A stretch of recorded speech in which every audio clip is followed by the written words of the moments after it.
I used to be an Uber driver. My most recent passenger asked me to drive him to hell.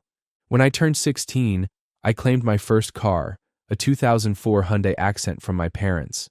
They had bought it from some shady dealer downtown for $800. The vehicle was beat, having close to 230,000 miles. The paint was a faded yellow with a replacement maroon rear door. Third gear was choppy, but a new transmission would cost more than the entire car. My family wasn't the richest on the block. Despite that, I was content with the vehicle. I would be able to go anywhere at heart's desire. At age 19, the Accent still ran, barely, and decided I could make a quick buck by working for Uber. Over the past few months, I've gotten used to driving people around downtown.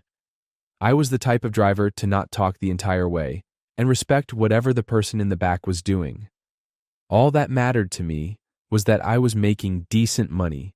With 2 jobs, pretty soon, I could buy myself another car and ditch the old clunker. It was a Friday night. I had gotten used to driving around, waiting for calls. It was prime time for drunk people needing to get home. Eventually, I had gotten a call to pick someone up at an unmarked location. What was strange, however, was that when I was about a quarter mile from the location, I had recognized it to be the old Market train station, which had been abandoned since before I was born. I pulled up near the boarded-up entrance to the station and saw a tall Hispanic man waiting. He looked very professional, wearing an expensive-looking suit and held a slim black briefcase. I wondered why he was at the old station. The location didn't suit him, since it was the rundown part of town.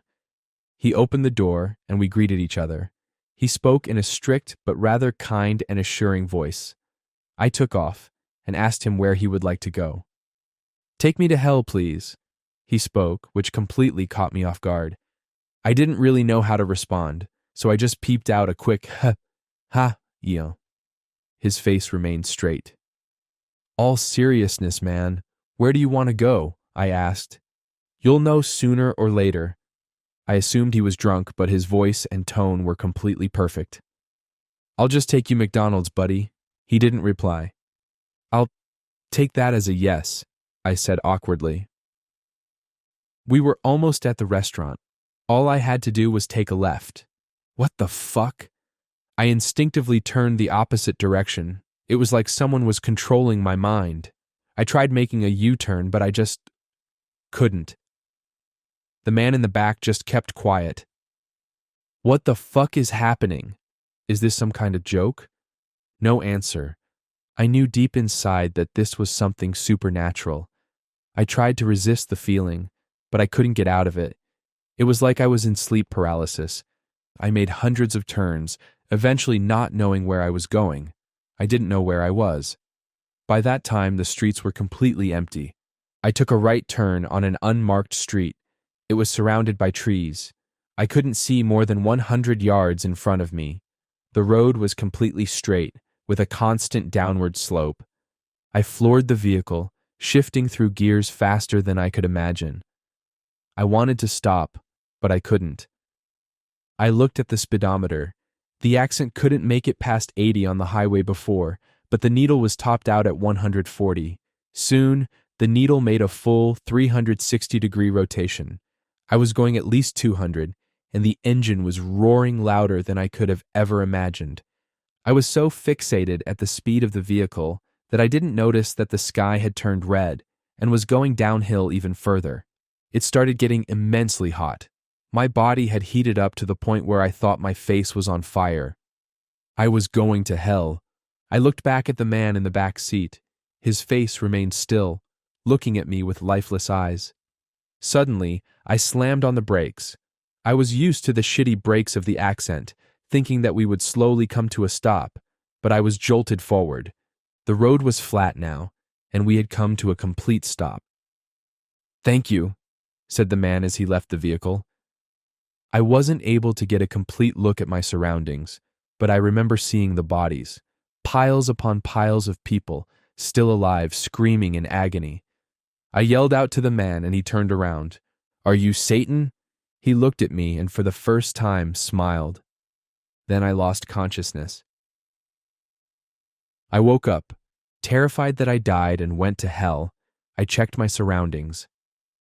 I was at the old train station. I soon realized that I could move freely. I quickly opened the door and got out. The sky was normal.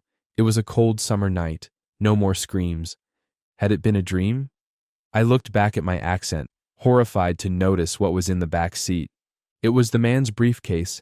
Attached to it was a post-it note reading, "For a new car." I opened it, and inside the briefcase was $500,000.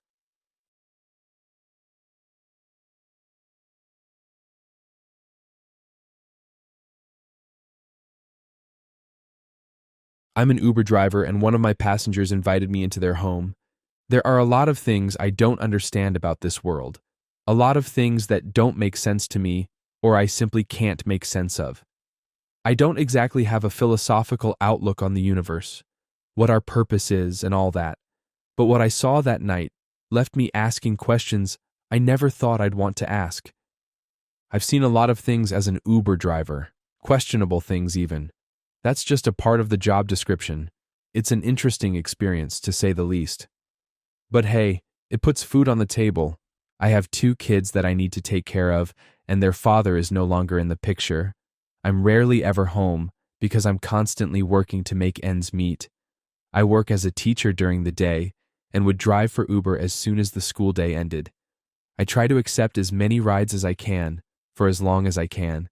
I wish I never accepted that last ride. It was around 10 p.m. when I got the notification for a booking. The drop-off location struck me as odd, but I didn't think much of it at the time. It was quite a ways from the city, and I didn't think people even lived in that area. The fare was a considerably large amount, so I decided I could make this my last ride and get home a bit earlier than usual. I was just by the pickup location, so I was able to get there in under 5 minutes. A tall, slender woman settled herself in the back seat. She was gorgeous. Short brown hair, impossibly perfect bone structure, and the brightest green eyes I'd ever seen on a human being. She looked to be in her mid-20s. I greeted the woman as she entered the car. "Good evening. Lauren, right?" "Yes." "And you, dear?" "Yasmin, yes?" She asked me in a tone that sounded far beyond her years. "I'm sorry?" "Your name, dear." My passengers rarely ask me for my name. They usually just got in and stared at their phones for the entire ride. I guess she was just trying to be nice and make conversation. "Yes, nice to meet you." "Likewise, Yasmin," she responded. It was quiet for a few minutes as we drove to our destination. She spoke up again a few times and asked me about my life, what I did for a living, my family, my hobbies, etc. Then she asked me about my kids. "Is your husband watching them right now?" "Ah, no. My cousin babysits them until I get home. She's nocturnal, so she doesn't mind the late nights." How nice of her. I was starting to get a strange feeling about Lauren. It was odd to me that she was asking me about my kids in the way that she was. My passengers didn't normally converse with me, and when they did, they would mostly talk about themselves. Then again, I could have just been overthinking. That, or it was from the burrito I had that morning. Grumble. Definitely the burrito. As I started to feel more uncomfortable with my bowel situation, I checked the map to see if there were any gas stations near the drop-off location. I couldn't find any, which was unsurprising. There was no way I could hold it until I got back to the city. Grumble. As much as Lauren creeped me out, I couldn't just shit my pants. So I mustered up all my courage and asked her, Lauren? This might be an extremely unusual request, but would it be all right if I used your restroom?" "Of course, dear. That would be no problem at all," she replied. I was looking at her through the rearview mirror and thought I saw her right eye twitch. Must have been my imagination. We'd arrived at a seemingly average suburban house, the kind with a white picket fence and a well-maintained front lawn. Nothing out of the ordinary. "Thank you for the ride, Yasmin. Shall we?" Lauren asked me as she exited the car. I followed suit and accompanied her to the front door. "We're actually having a small get-together at the moment. she said to me, and spun around to ring the doorbell before I could respond. A young woman had answered the door. Again, very attractive. Man, what do these people eat? She had similar features to Lauren, which lead me to believe they were sisters. They had the same brown hair and green eyes. "Oh, hello," the young woman greeted us. "Rose, this is Yasmin.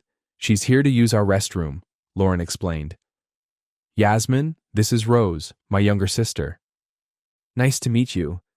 "Sorry for the intrusion," I apologized. "No apologies necessary, dear." "Come, let me show you the way," Rose said, as she took my hand and led me inside. "We're actually having a small get-together at the moment." That was eerie. The way they spoke was nearly identical. Rose even said the exact same thing Lauren did, and the way Rose called me dear when I was probably a decade older than her. When we went through the dining room, I saw their small get-together. There were at least 10 other people in the dining room. They all had the same brown hair and bright green eyes.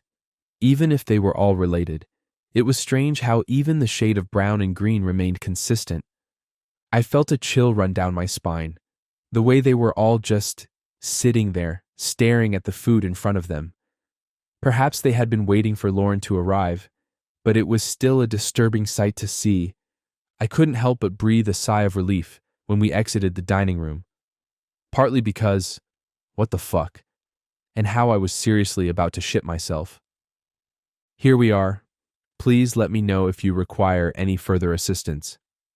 "I'll be in the dining room," Rose said as she walked away. "Thanks," I called after her. I shut the door and was finally able to relieve myself.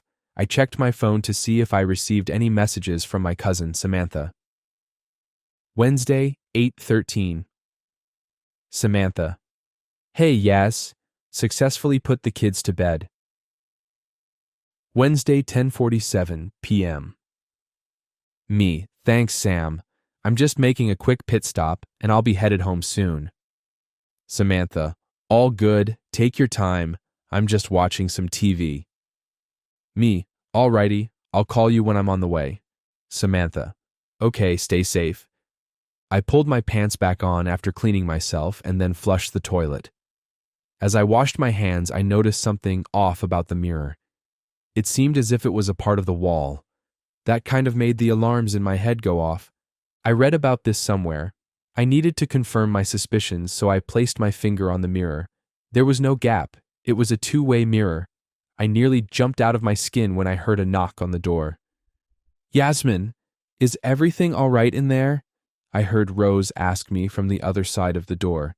Yeah, sorry, be out in a second," I told her. I looked away so that my back was facing the mirror and shot Samantha a text message. I told her to call me if I didn't get to call her first within the next 15 minutes. I put my phone back in my pocket and walked out into the hallway where Rose was waiting.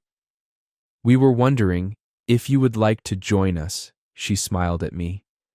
It was unsettling, as if she was up to something.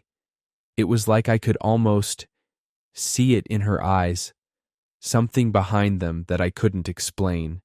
I felt conflicted, like I wanted to get the hell out of there, but I was also extremely curious. "No, I shouldn't. I have to get home. It's getting late," I replied. "It'll just be for a bit," she said, as she took my hand once again and led me toward the dining room. The only empty seats were beside Lauren, so I decided to sit next to her. Rose took the other empty seat beside me. I noticed a huge painting on the wall from across us. It was a painting of a handsome man, with chestnut brown hair and eyes like evergreens in a forest. He looked inviting, warm, almost, like a familiar face in a room full of strangers, which was impossible since I'd never met him before. I just felt comfortable. I decided to ask about the man. "Who's the guy in the painting?" "Oh, that's Father," Lauren answered eagerly. "I can see the resemblance," I said awkwardly. "You're too kind, dear." Isn't she just lovely? Everyone in the room nodded along and agreed with Lauren. Some of them even decided to throw in their own compliments. I was confused because my statement was fairly neutral. You should eat, dear, lest the food gets cold, the man who sat across me suggested. I looked at the plate in front of me. It was a relatively normal meal: mashed potatoes, roast chicken, and some steamed vegetables. I looked at everyone else's plates and realized that they had been untouched. What about you guys? Aren't you gonna eat too? I asked hesitantly. Yes, of course, but we believe the guest should do the honor of starting us off, another man stated. I took my fork and picked up a piece of chicken, but my phone rang, saved by the bell. I'm sorry, let me just take this phone call. You guys can eat ahead, I said as I started to get up. That won't be necessary, dear. We don't mind if you take the call here. Rose took my hand and gently pulled me to sit back down. Right, okay, I muttered, then proceeded to answer Sam's phone call. Samantha. What's wrong? Where are you? It's getting late. Me. Hey, Sam. I'm so sorry. I might be home later than expected. Do you think you could stay a bit longer? Samantha. Yes, are you okay? You told me to call you in 15 minutes. Me. No, it's all right. Make sure you put the lasagna in the fridge. Samantha. Yasmin. I hung up the phone and looked around. Everyone stayed silent as they watched me with their emerald eyes. Lasagna in the fridge was our code for trouble. I silently prayed that she had gotten that. You're such a good mother, Yasmin, Lauren remarked. Everybody else agreed and started fawning over me. Thank you, was all I could say in return. I decided to focus on my food instead. I took a bite of the unassuming mashed potatoes and was pleasantly surprised. It was just the way I liked it, creamy and buttery with a few chunks in each bite. Wow, this is great, I blurted out without meaning to.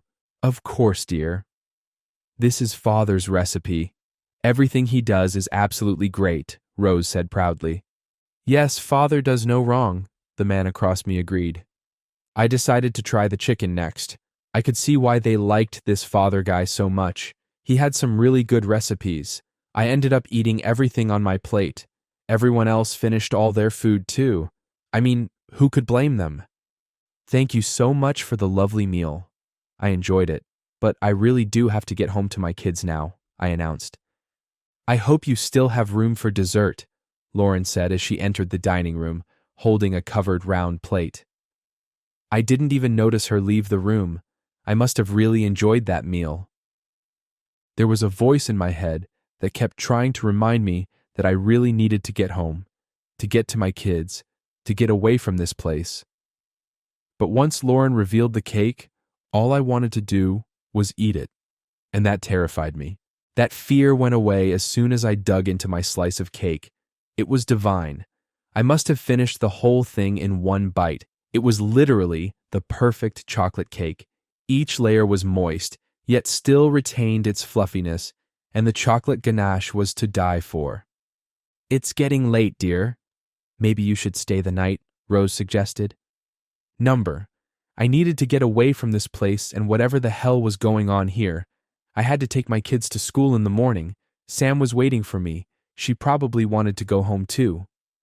That sounds like an absolutely great idea, dear, I responded. I had no idea why I said that.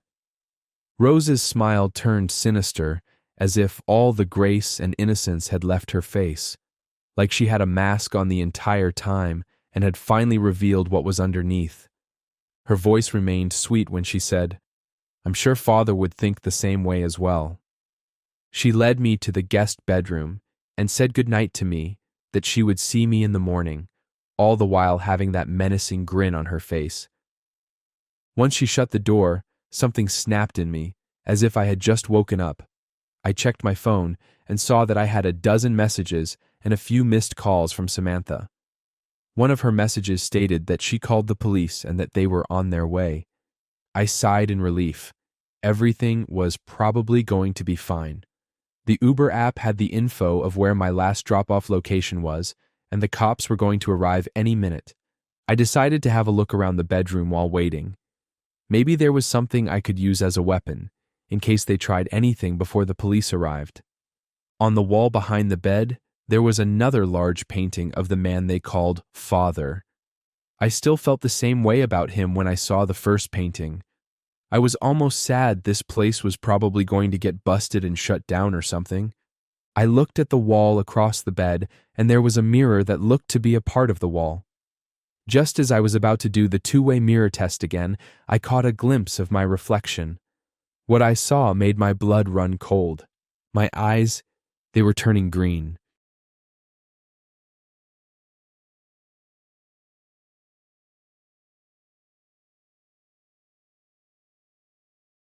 I'm an Uber driver in Detroit, and I've got some stories to tell. I'm nearly out of college now, about a week away from my graduation. My degrees lasted me 4 years, and due to my father's death 2 years ago, I've paid for half out of my own pocket. Now, living in Detroit, jobs are hard to come by. I was damn near dropping out to join the army just to be able to live before a buddy of mine recommended driving for Uber. I do it on weekends. You get an odd ball every now and again, but it's decent cash, he said to me after a lecture one day. I already owned an electric car, a old 2009 Toyota Prius, so fuel wouldn't be a massive issue. Besides, I was and still am an extroverted person, so I love meeting new people. So I started driving. I enjoyed it for the most part. What my buddy had said was not too far off from the truth. But shit, I'd be lying if I said I'd recommended it, especially if you live in Detroit. There have been times where I've been so scared I've had to get new seats, let alone new pants. But since I'm about to end my short career working for Uber, I figured I'd compile all the memorable moments I've had into a piece of writing. So, yeah, here you are. 1. I did a pickup once for a slightly older-looking dude from a nightclub. He got into the backseat with a significantly younger woman who seemed either really drunk or really high. I couldn't quite tell, but I could smell liquor and weed, so really it could have been either, if not both. The guy, on the other hand, seemed pretty sober. Naturally, this sent of massive alarm clocks in my head, but I decided not to ask questions and just drive them to where they wanted to go. Neither of them said anything for a while, and because it was so late at night, I wasn't really feeling a conversation either, so I didn't say much either. I kept looking back at this dude for a while, though. Something about him just wasn't right. He was older than most my clients, around 40 to 45, with slicked back dark gray hair and brown eyes. No facial hair either, save a small tuft on his chin. The most notable part was his teeth. Whenever he smiled, which he was for most of the trip, I got a glimpse in the rearview mirror. They were crooked to the point of looking jumbled, like they were just dropped into his mouth at any odd angle. Most of all, though, they were sharp. Like, seriously sharp. They looked like they came out of some sort of carnivore, not a human. This really gave me the creeps. The worst part was yet to come. When we finally arrived at his destination, it wasn't a house. Well, it hadn't been a house for years. I'm sure you have all seen the photos of abandoned houses on abandoned streets in Detroit, and this house looked just like that. Nevertheless, I pulled up to the curve. "Are you sure this is the right address, sir?" I asked, while checking my phone to make sure I had gotten it right. No response. "Sir?" I asked again, still looking down. No response. Finally, I look up into the mirror to see nothing. No one was in the back seat, not the girl or the man. I checked, and the doors were still locked. I wouldn't normally, but when driving around certain areas, you need to lock the door. How the fuck would they have gotten out if the doors were still locked? Also, my hearing is in pretty good condition. I never even listened to loud music, so I would have heard them leave. Also, looking outside the windows, I didn't see anyone walking. It was a real job. I had been paid for the trip, so it's not like I had imagined the thing somehow. To this day, I have no idea. 2. In Detroit, a lot of people go missing, adults and kids. It just so happens that I transported a man, and who I thought was his son, out into the middle of bumfuck nowhere, just for the dude to kill the kid and burnt the body. At least that's what the police told me after rounds upon rounds of questioning. You see, after I had finished that trip, I called it a day and went to the local corner store on the way home to pick up some things, and lo and behold, who do I see on my milk carton other than that same fucking kid? I called the police and it went from there. They never found the guy, but have linked him to 3 other missing children in the area. This one still messes with me. 3. Here's one that more what the fuck than particular creepy. I picked up this guy once from a small house a little ways out of downtown.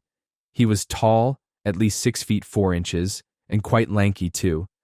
I was in a good mood that day, so I tried to make a bit of conversation.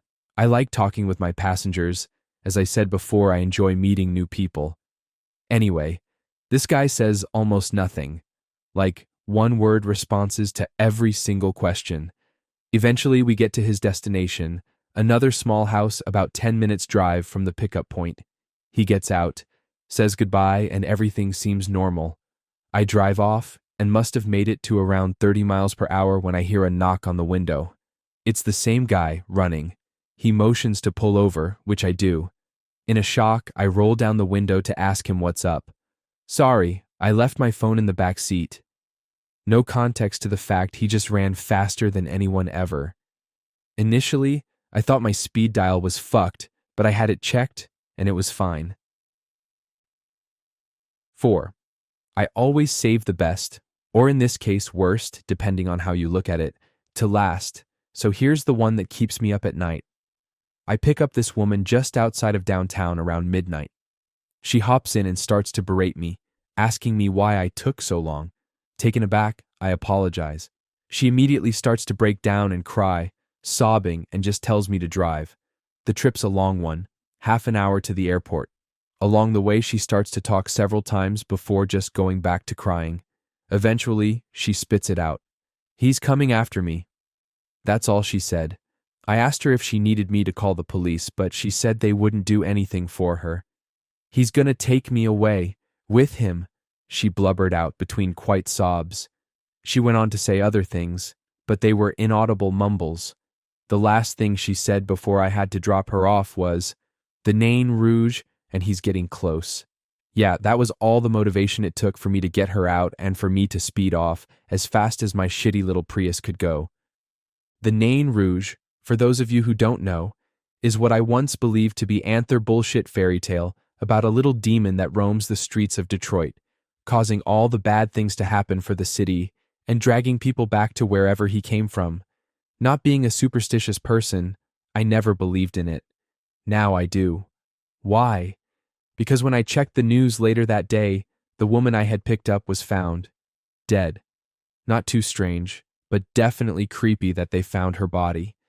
The part that got me was the fact that police said she was dead for at least a month before they found her.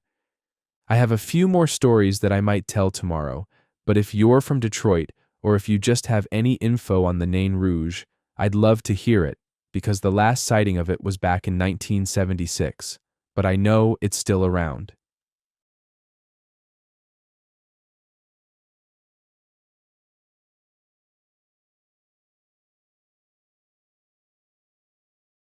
I'm an Uber driver in Los Angeles. Something horrifying is unfolding in the city as we speak. I'm lucky to even be alive right now. I'm just about to be discharged from the hospital. Broken arm, broken clavicle, 19 stitches in my scalp, and all kinds of fun little cuts where they dug glass shards out of me. Also, my Civic is totaled. I've been driving for Uber in the LA area for almost 6 months now. Believe me when I say I've got plenty of stories already, but this one takes the cake and then some. My cousin is a screenwriter, and he couldn't come up with some shit like this. And not just because all he writes are low-budget Christmas movies about business girls who go back to their hometowns to fall in love with a guy in a pea coat. Honestly, I'm still trying to figure out what even happened to me. 2 nights ago, I was cruising around in the Culver City area after dropping off a passenger. It was about 1:45 a.m., and I was ready to quit and go home, but another ride popped up over in Palms, which was close. There was no destination entered, which maybe should have been a red flag, but I took it anyway. I started heading over there, and almost got T-boned by a string of cop cars that blasted through a red light going 90 to somewhere. A couple streets over, I crossed paths with an ambulance. I didn't think anything of it at the time, but when I got to my destination, some empty side street in Palms, and rolled down my window, it hit me just how many sirens I could hear. Way more than usual, and choppers too. There's always a few of those fuckers buzzing around, but this seemed extra. I figured there must be some kind of high-speed pursuit, or manhunt, or shooting, or something. I sat there parked at the curb for a while, waiting for this dude to come down from his apartment. The app said his name was Eric, and Eric was taking his sweet time. He lived in one of those old complexes, former military housing that was probably slapped together in the 40s, and was now owned by some LA slumlord who charged his tenants $2,500 per month for a little one-bedroom unit. While I was sitting there getting impatient, I saw a few people sprinting across the street about a block ahead of me, lit up orange in the glow of the streetlights. Not going for a jog either. I mean, they were running as fast as they could go, like someone was chasing them. And I could hear someone hollering, but I couldn't tell what they were saying. They ran out of sight, and then the street went quiet again, except for that distant wail of sirens, and it was about that time when I started feeling really uneasy. Something in the air felt off, and suddenly, the hair on my arms was standing up on end. My attention was fully fixed on that eerie, empty street ahead, so Eric scared the holy shit out of me when he yanked open my back door and said, "Are you Wes?" I told him I was, and he piled into the back seat and slammed the door shut. Immediately, I could tell something was wrong. He was huffing and puffing like he'd just been running, covered in sweat, but most importantly, he had a blood-soaked t-shirt balled up against his neck. "Take me to the nearest hospital," he said. Then he reached over and hit the lock button on the door, which was a weird thing to do. I was like, "Dude, you don't look so good," and he goes, "No kidding, that's why I need to get to a hospital." I really didn't want to deal with this, so I said, "Hey man, maybe we better call you an ambulance." "No, I can't afford an ambulance. Just go, okay? Hurry up, I'm bleeding here." The thing was, I don't think he had even looked at me once during this exchange because he was too busy looking back at the dark windows of that looming apartment complex. My heart was starting to beat a little faster, but I went ahead and found the nearest hospital on my Maps app. It was about 7 minutes away, maybe less if we hopped on the 10 freeway for a short stretch, which I intended to do. "Come on, let's go," he said, and I could hear fear in his voice. I hit the gas and took off. I watched him in the mirror as he craned his head all the way around to look out the back window at the big dark brick of his apartment complex falling away behind us. Only when it was fully out of sight did he turn forward. I took a few turns, heading for the nearest freeway on-ramp, and for a while we both stayed silent. I could hear him wheezing in the back seat. Every breath seemed labored. I caught glimpses of his face in the passing lights. His skin looked pale, and sweat was beaded up on his forehead. He looked scared and sick. I suddenly wished I'd had another face mask. I usually wore them while driving so passengers didn't give me COVID all the time, especially since I was still struggling after my last infection, but the strap had broken on my mask earlier that day. We hit a stoplight. Nobody else was at the intersection, and we sat there waiting for nothing. I considered running it, but then a police chopper banked low overhead, and I thought better of it. "So, what happened?" I asked. I caught his glance in the mirror. He looked like he had just remembered I was in the car with him. He spoke with a pained, sluggish intonation, barely moving his jaw to form the words. "Someone attacked me." "Oh shit, who?" "My neighbor." I woke up because I thought I heard something in my apartment. Got up and found the dude standing in my living room, completely naked. "What? Are you serious?" The light turned green and I took off again. Eric didn't elaborate for a moment, but then I think he felt my eyes on him in the mirror. He was bleeding too. Honestly, I knew this guy was a bubble off when I moved into the place, but it wasn't a big deal because he kept to himself. But not tonight. No, Tonight he decided to break into my place and flap his weird little peener around in the middle of my living room. What did you do? I didn't know what to do. He was talking crazy, jabbering at me. Before I could really do anything, he jumped on me and he bit me. He bit you? Yeah, pretty bad too. Then he ran off. Jesus Christ. Yeah. He shook his head like he couldn't believe it himself. The action seemed to hurt his wounded neck, and he grimaced. I dreaded how much blood he was probably getting on my seats.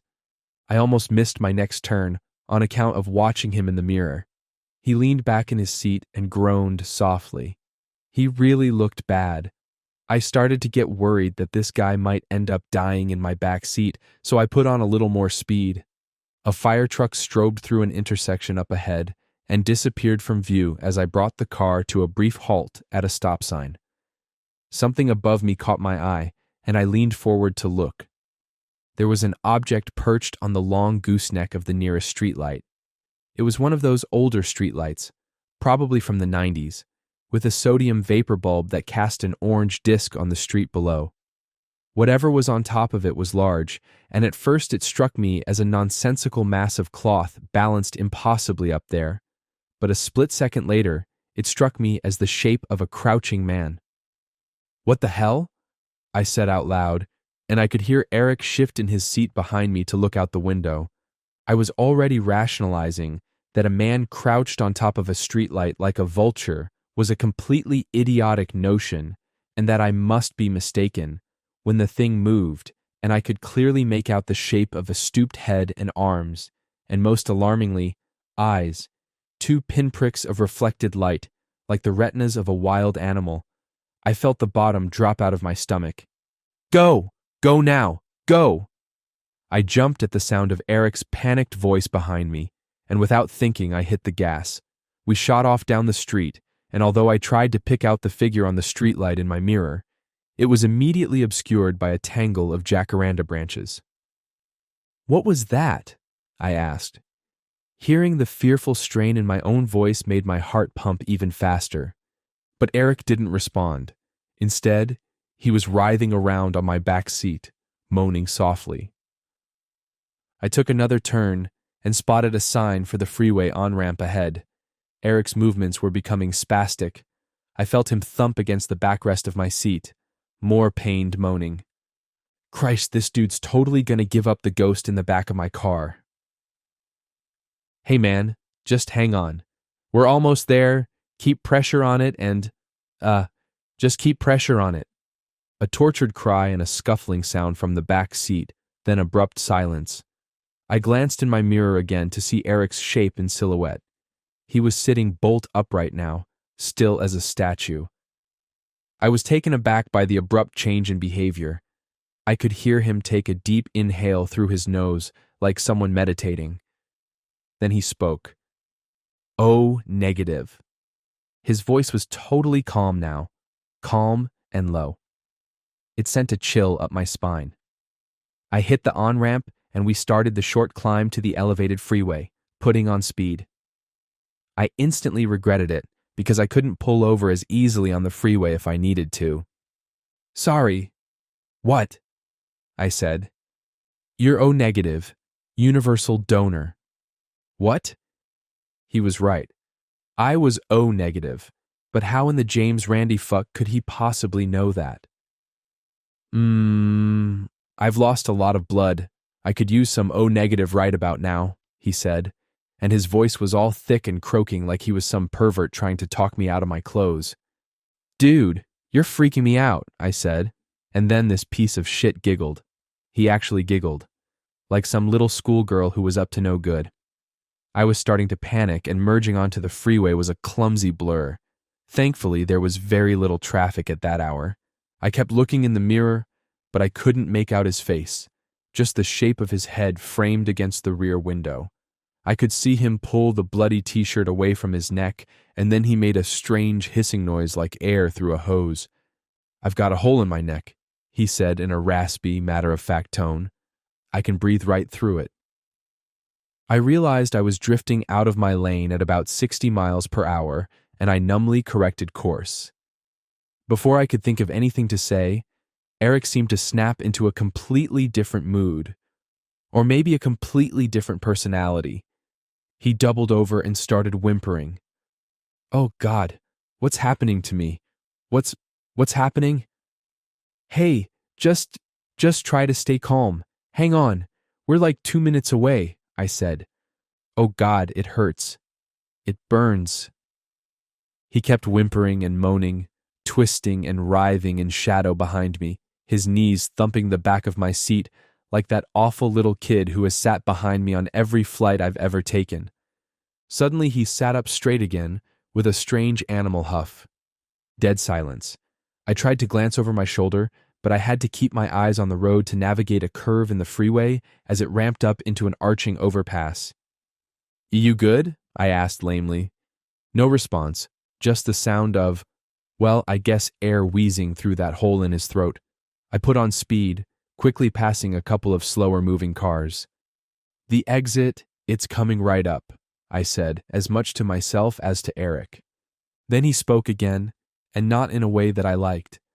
"I'm gonna kill you, but you're not gonna die." His voice was grating and filled with a malice that made my skin crawl and my throat tighten. Hey man, just take it easy." "There's no problem here," I stammered. "I'm gonna drink the life right out of you, oh negative." My heart hammered in my chest. I willed myself to sit up straighter in my seat, to crimp my face into my best Clint Eastwood scowl. "Look, buddy, I don't want to have to do it, but I was taught Brazilian jiu-jitsu by an actual Brazilian, and I can bend you into a pretzel if it comes to it. So let's just stay cool here. And you know what? This ride is officially over. I'm gonna pull over now and you can—" I looked up at the mirror again, and my heart stopped. The back seat was empty. I grabbed the mirror and tilted it to make sure I wasn't missing anything, but he was just gone. Was this motherfucker lying on my floor now? And that's when I felt his breath on my cheek, cold like a draft from an open freezer door and reeking of some distant rot that I couldn't place. I froze, my hands stone clubs on the steering wheel as he wheezed softly into my ear for one long, agonizing moment. I started to turn my head, inching my eyes over to look, not minding that my Civic was drifting across lanes. Eric's face was right next to mine, but this was not the same man I had picked up. This was some twisted, nightmarish version of him. This dude's flesh was pale as death. His lips had turned black, and they were peeled back in a grin or a grimace, I don't know which, exposing teeth that looked like they'd somehow all been filed down to these gnarled little points. I didn't get a good assessment of the guy's dental situation when he first got into the car, but I can tell you that he didn't look like this, like a fucking shark. But the worst part was his eyes. They were murky, blood-red pools with no pupil and no iris, and they seemed swollen and bulging in a way that reminded me of that pop-eye thing that my fish had not long before it died. Just below his chin, his neck folded strangely with bloodied flesh that was chewed and pockmarked by someone else's teeth. Neither of us moved for another split second. He sucked air in equally through his nose and his throat hole like he was smelling me. Then all hell broke loose. He lunged forward, grabbing at me, clawing at me, snarling and rasping. It felt like getting attacked by a big dog. I don't know shit about Brazilian jiu-jitsu, but I fought for my life, letting go of the steering wheel so I could wail on this guy with both hands as he tried to bite my throat with those cannibal teeth. An instant later, we had slammed into the concrete barrier on the edge of the freeway, pitched up and sideways, and then we were sailing airborne off the side of the overpass. That fall felt like 100 years. I saw the moon go by the windows, fat and yellow. The car rolled in the air, all my shit went airborne, and I found myself momentarily amazed by how much stuff I actually had in there. It all seemed to happen in slow motion, and I felt like I had time to consider many different aspects of my predicament as we fell. Eric wasn't buckled in, so he hit the roof, then the door, then the other door, then the roof again. Then asphalt that was bathed in that smoky streetlight orange was rushing up to meet us. And that was it. The next thing I remember was waking up in the hospital. The instant I regained consciousness, I thrashed around like I had just landed in boiling water, knocked over an IV stand, and kicked a nurse so hard in the can that she yelped and ran across the room. "You're lucky to be alive." That's what they told me, and I couldn't agree more. But what really fucked me up was when the doctors told me that I had been alone in the car when the cops showed up. The paramedics had pulled me out of the wreck, but the way the doctors told it, there hadn't been hide nor hair of a passenger on the scene. Almost immediately I felt like they didn't believe me. I asked if they'd found the bloody t-shirt Eric had been holding against his neck, but nobody in the hospital knew anything about that. Later on, a characteristically dismissive cop showed up, mostly to judge me for wrecking my car. He didn't have any additional information, and he stated flatly that they had found me in a wreck that should have killed me, and that if someone had actually been in the car with me, they had miraculously survived as well, and apparently fled the scene. Whatever the case, I guess Eric hadn't taken the time to bite the throat out of my unconscious body while I was dangling upside down from my seatbelt. My mother was notified that I was in the hospital, and she jumped on a plane from Texas to come see me. She's supposed to be landing in about an hour.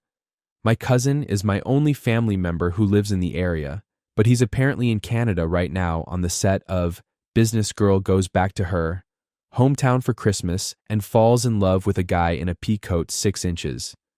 No matter. All things considered, my injuries are pretty manageable. Of course, there are other issues to contend with now, namely, figuring out what the hell just happened. What the hell is currently happening? It's not just this Eric guy who went all demon mode on me in the car. It's everything. All the sirens, the police, the ambulances, the fire trucks, the choppers, the people fleeing across the street, the fucking dude perched on the light pole like a 6-foot owl. As I sit here in my hospital room, there's an electric current of quietly unfolding disaster in the city around me. The hospital staff is bustling, and although nobody wants to give me the time of day about it, I can tell they're being inundated with a rash of new patients. Cops are marching up and down the hallways. I can hear screaming from a room nearby. Not 20 minutes ago, a squadron of military choppers just roared by the window on their way to do God knows what. And sure, you could probably explain that all away, but it really comes down to a feeling in my gut. I've used my phone to search online, and I've found some people on social media talking about some weird stuff that's just happened to them. Some of it bears more than a passing resemblance to what I've described here. Talk of ghouls, talk of vampires, talk of some kind of nightmarish supernatural epidemic. Perhaps even more disturbing are the hordes of people who have shown up to tell these folks that they're full of shit. And officially, there's nothing. No articles, no news reports, no government announcements. Nada, zilch. It's like the authorities have committed to telling us nothing, and the general public has committed to pretending that everything is fine and normal. But I'll bet my life that something is happening here. Something big, something hellish, and it's going to come boiling out into the open very soon. It's already in the air. I've never felt more sure of anything.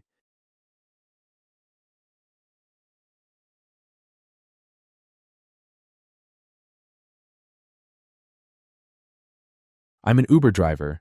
Last week, I picked up someone inhuman. I'm in college in a pretty rural part of the country. I won't get more specific than that. The important part is about halfway through this past semester, I was running pretty low on cash. I searched out a job on campus for a while, but I just couldn't bring myself to work retail or be at a desk answering phones all day. I only decided to drive for Uber because I could make my own hours and basically work as little or as much as I wanted. Plus, most of the time my passengers were students, so it allowed me to meet people on campus I might not have met otherwise. For a while, it was actually a really good gig. There were some late-night puke rides and even a couple drunkenly handsy guys in my front seat, but overall, I felt like I was making good money and not really working too hard. Until last week, and I didn't have any plans for last weekend, so I decided I would go out and be a good Samaritan, driving drunk college kids home safely. I knew I'd make good money because there would be a surplus of people who needed a reliable ride, so I didn't really have anything to lose. I would wait in the McDonald's parking lot and read my book or play on my phone while waiting for someone's ride request to come up on screen. I'd pick them up, bring them home, drive back to the parking lot, repeat. I started driving around 11 p.m. and planned on finishing up around 3. Since most rides were just going between buildings on campus, I knew I'd be able to get a lot of drives within that 4-hour period. Everything went pretty smoothly, a couple of close calls with vomit and my leather interior, but no true disasters. I was getting tipped pretty well despite the inebriation of the passengers I was picking up, and everyone, for the most part, was really friendly. At about 1, I got a notification that someone had requested a ride. The pickup spot was really close, one of the old apartment buildings about 10 blocks away from the lot I'd been idling in. Looking closer, I noticed where the ride was heading. It was some random address a few towns over, much farther than I'd gone with any of my other drives that night. In the moment, this actually made it more appealing to accept, since obviously, the longer the ride, the more I get paid. It didn't seem like a sketchy area or anything like that, so I accepted the request and turned over the engine. As I pulled out of the parking lot, I realized I'd been sitting there reading my book for almost a half hour. I guess it had been a slow point of my night, and I turned around to see if there were a lot of other cars around. Weirdly, everything was off. The street lights, the window lights of any nearby businesses, even the McDonald's inside lights were off, although I swore the one I was parked at was 24-hour. I brushed it off, figuring everything was just finally closing up for the night, and that I wasn't usually out late enough to see the streetlights be turned off. It only took me 4 or 5 minutes to get to the address where I was supposed to pick this guy up. He didn't have a profile picture, but his name was Mark.